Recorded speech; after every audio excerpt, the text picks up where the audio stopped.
So what is the weather of a particular area? We call that as the climate. This is one of the causes for the climate change. So what exactly is greenhouse effect? Because of greenhouse effect, the entire Earth's surface temperature has increased. Stop deforestation and start afforestation.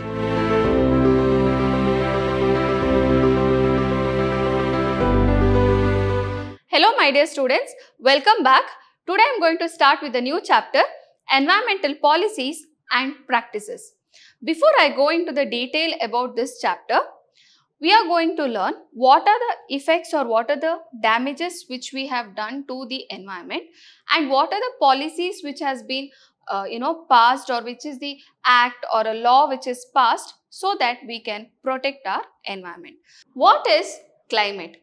Climate is the seasonal variation or a weather in a particular region. Am I right? What is climate? It is the average weather of an area. What? Weather. How is the weather? Whether the temperature is high or low, whether it's cold, whether it's very hot, or whether humidity is high. So what is the weather of a particular area? We call that as the climate. So it is general weather condition, seasonal variations of a particular region, and the average of such conditions for a long period is called as climate. So what is the condition which is there for a very long period? If you see, then we call it as the climate. Okay.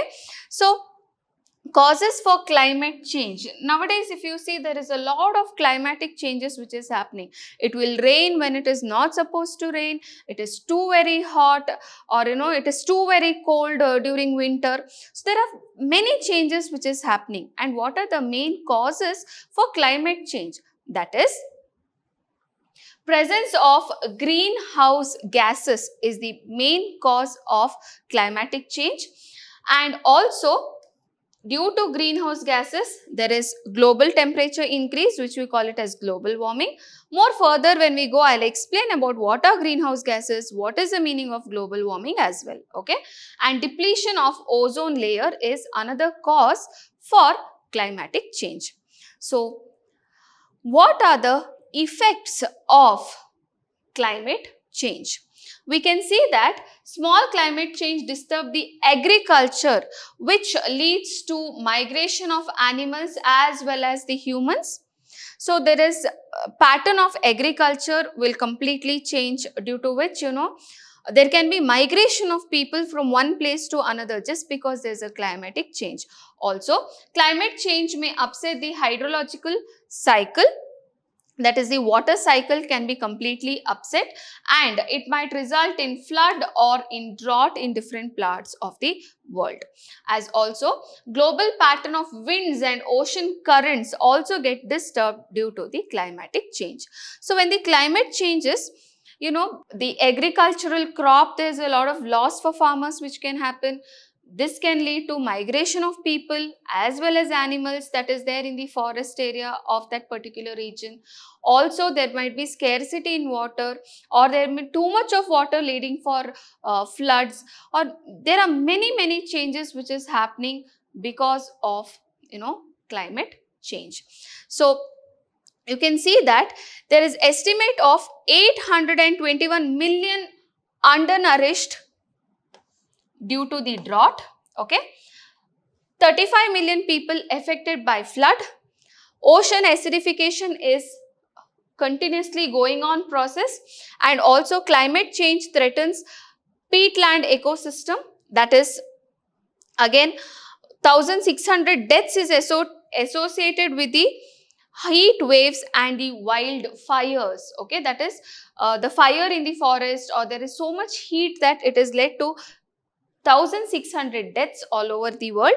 And it is also having decrease in global ocean oxygen continues, as well as 2 million people are displaced by the weather and the climate change.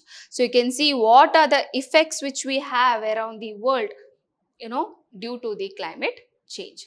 Also, next is What is greenhouse effect? This is one of the causes for the climate change. So what exactly is greenhouse effect? Now what happens is, from the sun, whatever sunlight or the energy what is there, energy from the sun falls on the earth's surface, and around the earth's surface we have atmosphere in which there are gases which will absorb these radiations from the sun. Okay, and because these gases or in the atmosphere there is absorption of radiation, there is a region around the earth which is warm and makes us a comfortable place to live.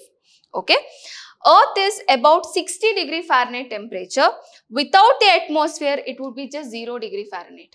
Okay, only because there is atmospheric gases which can absorb the energy from sun, and can warm up the entire surface of the earth, we can live on earth. Okay, now what is greenhouse effect if you ask me?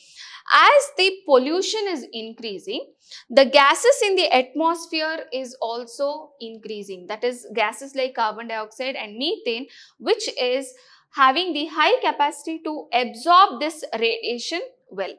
The extra radiation, some radiations, it can escape back into the space as well. But because the amount of greenhouse gases is increasing in the atmosphere, the earth's surface temperature is increasing. And this effect is called as greenhouse effect. Okay. So what is it? Greenhouse gases are carbon dioxide, methane, nitrous oxide, nitrogen dioxide, CFCs, that is chlorofluorocarbons. Okay, all these are considered as greenhouse gases which can have or which has the capacity to absorb the energy of the sun very well. Okay, among these, carbon dioxide is the most important greenhouse gas. Also, ozone and SO2 act as serious pollutant causing global warming and progressive warming up of the gas surface due to blanketing effect of man-made carbon dioxide in the atmosphere is called as greenhouse effect. Okay. Now, next is about global warming. Now, what is global warming? Because of greenhouse effect, the entire earth surface temperature has increased, and this is called as global warming. Okay. So, what is it? Greenhouse gases in the atmosphere are transparent to light but absorb radiation. These gases allow sunlight to penetrate the atmosphere and are absorbed by the earth's surface. This sunlight is radiated back as IR, that is radiation, infrared radiation, which is absorbed by the gases. As the result, Earth's surface and the lower atmosphere become warm, and this is called as global warming. That is, due to greenhouse effect, the entire surface of the Earth temperature is increasing by 2 or 3 degrees Celsius or even more, and this is called as global warming. Now, what is the effect of global warming? If you see the effects of global warming, one thing is, because the entire Earth's surface temperature has increased, the glaciers can start melting. The plants, cannot live in the temperature, a very high temperature. There might be animals which cannot, take up or can live in that particular temperature or a higher temperature. All such problems will start. So, we will see what are the effects in detail. Sea level increases. How is the sea level increasing? That is because of the melting and the thermal expansion of the ocean will take place. Melting of the ice, okay, and or the glaciers, and because of which what? There is expansion of the ocean. Already we have 79% of ocean or sea in the world, and very small amount of land is there, and still the ocean content is increasing. That means land content is decreasing. There is submergence. The coastal areas can get submerged in water as well. Okay, that is one of the major effects of global warming. Next is, high carbon dioxide level in the atmosphere have a long-term negative effect on crop production and forest growth. Global rainfall pattern will change. Okay, drought and floods will become more common.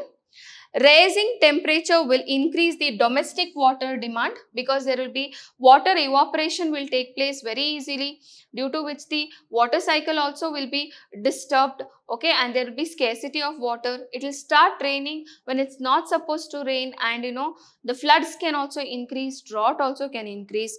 Many plants and animal species will have a problem for adapting. Many will be at the risk of extinction. As the earth becomes warmer, the floods and the drought becomes more frequent, and this would increase the waterborne diseases as well. So these are some of the major effects of global warming we can see. Okay. Next is about the measures to check global warming. How is that we can reduce global warming? First thing what we need to do is stop deforestation and start afforestation. That is, we need to plant more trees, because trees will take up the pollutants, it can take up toxic chemicals, it can take up carbon dioxide and get it converted to oxygen. So once these greenhouse gases content will be reduced, then global warming can be immediately tackled, isn't it? So plant more trees. Carbon dioxide emission can be cut off by reducing the use of fossil fuels. Shifting from coal to natural gas, use of coal should be reduced. Stabilize population growth, we have to check on the population growth. Remove efficiently carbon dioxide from smokestacks, that is from the industries. You have to check on the carbon dioxide gas which is getting released. Removal of atmospheric carbon dioxide by utilizing photosynthetic algae. That is, more and more photosynthetic algae, if it is grown, it will take up the carbon dioxide and get it converted to oxygen. And due to this, carbon dioxide content can be tackled. And this will directly tackle what? The greenhouse effect and the global warming. So that's about the measures which we can take. Next is about acid rain. Acid rain, I have already explained once, but once again I shall explain what is it.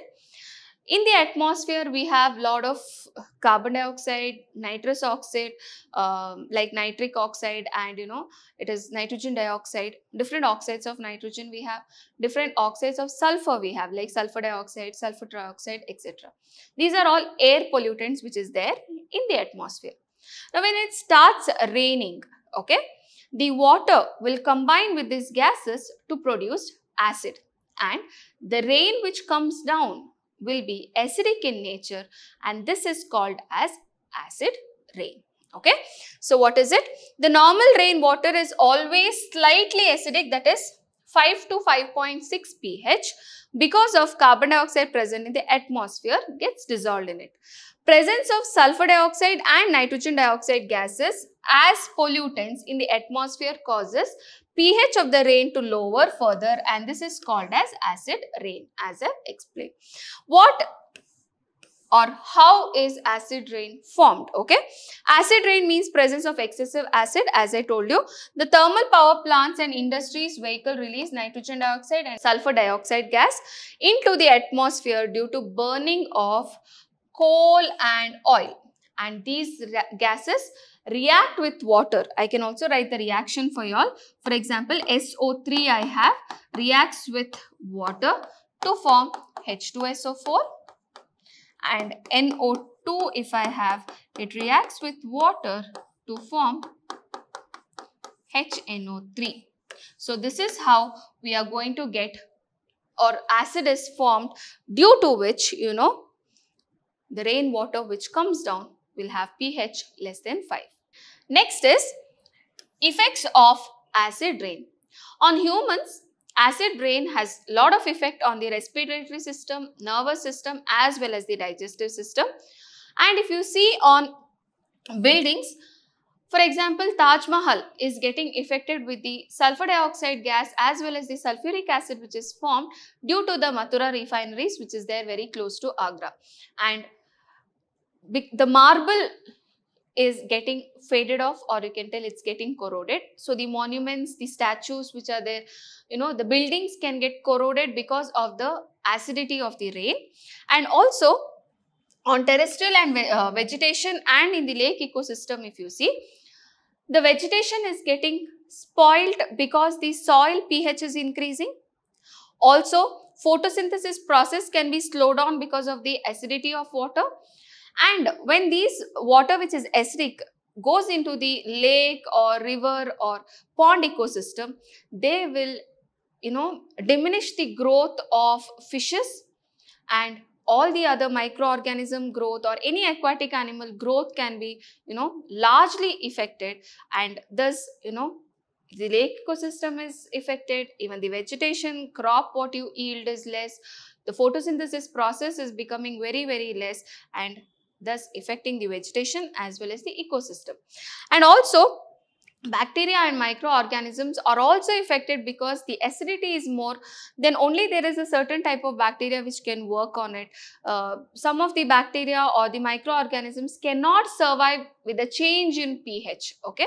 And the dead and organic matter cannot be decomposed very easily, and the nitrogen, phosphorus, etc. gets locked up in the dead matter.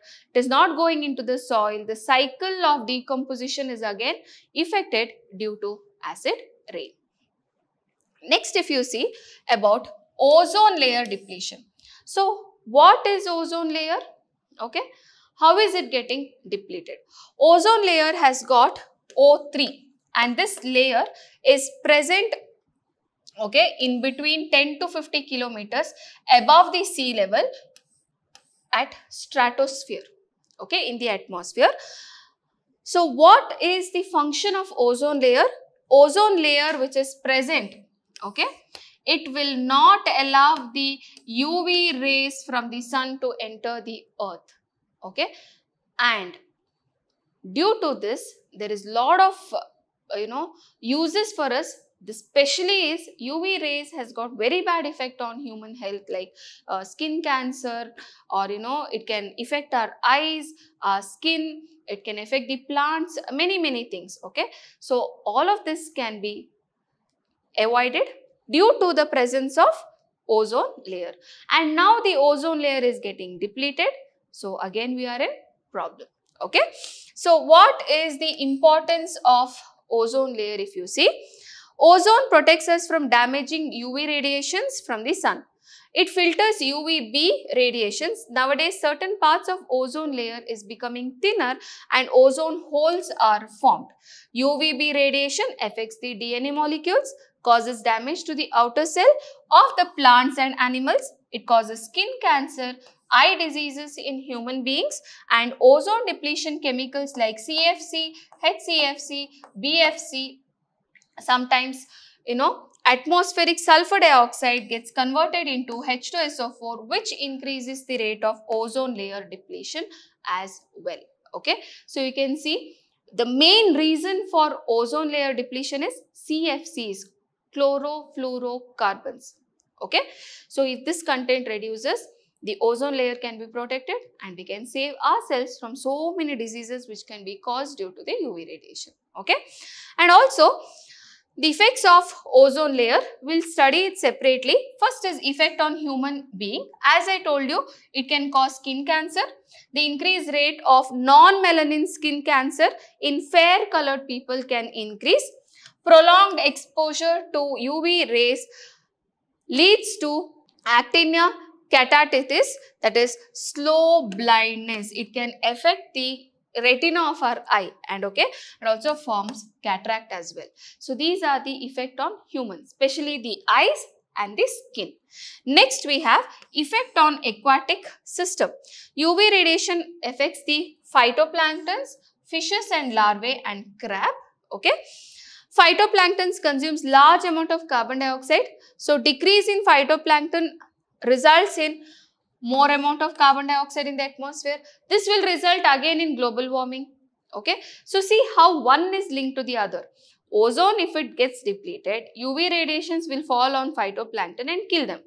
Phytoplankton, when it is decreased, the carbon dioxide level in the earth will increase, or it will remain as it is, and which can lead to global warming. And ozone depletion chemicals can cause global warming as well. Not only ozone layer depletion, it can cause global warming also. Next is about the control measures. Manufacturing and using of ozone depleting chemicals should be completely stopped. That is, CFCs, use of CFCs should be stopped. Use of methyl bromide should be stopped. Use of, crop fumigating should be controlled. That is, the fumigants which is there contains lot of chemicals which will cause the depletion, and thus it has to be stopped. Okay. So I hope you have understood today's class about climatic changes and what are the factors or what are the causes for climatic change which is happening around us. Thank you, my dear children. Stay tuned for more updates.